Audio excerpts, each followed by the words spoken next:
Good morning and welcome to my blog Wisdom for Today, and I hope you're enjoying this beautiful spring day.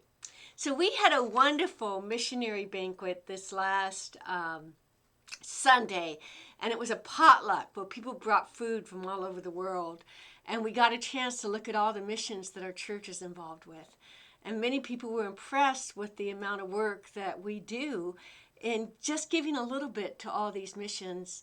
And I have to say, looking at the missions of the world, sometimes it seems overwhelming. But God doesn't expect us to do everything. He just expects us to do something.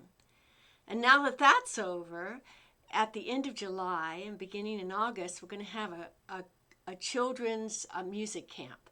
And we're excited about that, but that's going to take a little bit of work. You know, I was thinking about ministry as I was driving home from our missionary potluck, because potlucks are always great fun, because you get to sample everybody's home cooking.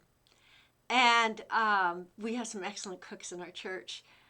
But the reality is everybody brings a little bit, and all of our little bit comes together to make a great feast. And that's the way it is with the work of ministry. We don't do everything, we just have to do something. There's a scripture that you probably know. It's found originally in Psalms, and then Jesus tells it in the book of Matthew after he tells a parable. So let's start with the scripture in Psalms. David is talking about how God has become his rescuer. God has become his salvation. He says, "This is the gate of the Lord, and the gate was the place that protected the city. The righteous will enter through it, and it shall give thanks to you," meaning to God, "for you have answered me." It's a prayer to God. "And you have become my salvation."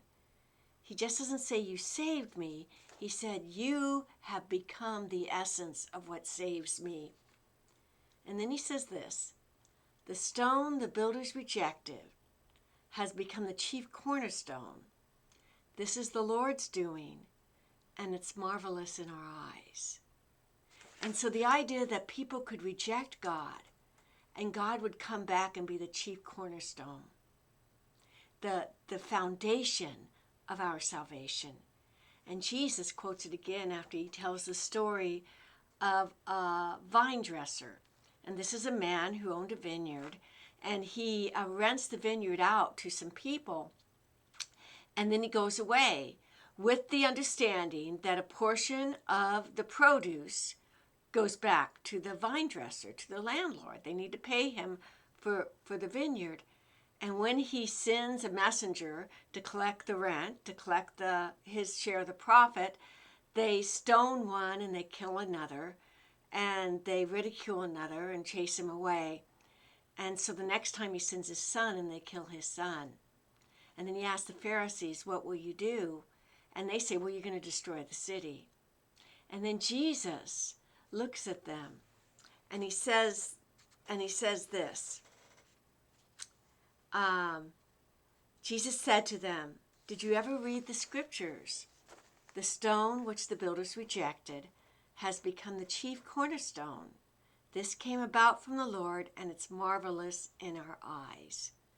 So he quotes the book of Psalms, meaning God has become their salvation.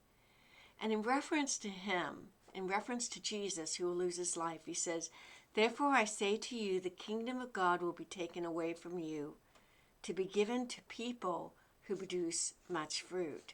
So in other words, if you don't give God his due, then you miss your opportunity. And we've shared before in church, when we talk about the kingdom of God, we mean the work of God. Not just when he comes to rule on this earth, but the kingdom now. When Jesus says, "Thy kingdom come, thy will be done." God's kingdom comes when God's will is done. And God's will is done when we proclaim salvation. But what I want you to hear in the story is that the vine dresser wasn't angry because they didn't give him a lot. He didn't expect a lot. He just expected something. He expected a return. And when we produce ministry here at Calvary Church, we may not always get the numbers that we want. Or at your church, you may not always get the numbers you want. But God didn't ask us to get all the numbers. God just asked us to be obedient and to proclaim.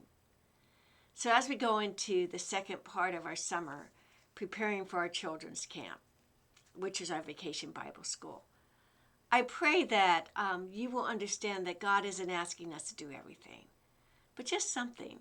Because He gave us this gospel. Make no mistake about it. We didn't make it up. It was given to us. And with the understanding that we would give it to others. I'm so blessed that you have taken some time to spend with me. And I pray you have a wonderful, beautiful spring day. And I look forward to seeing you in church this Sunday. God's blessings and have a good day.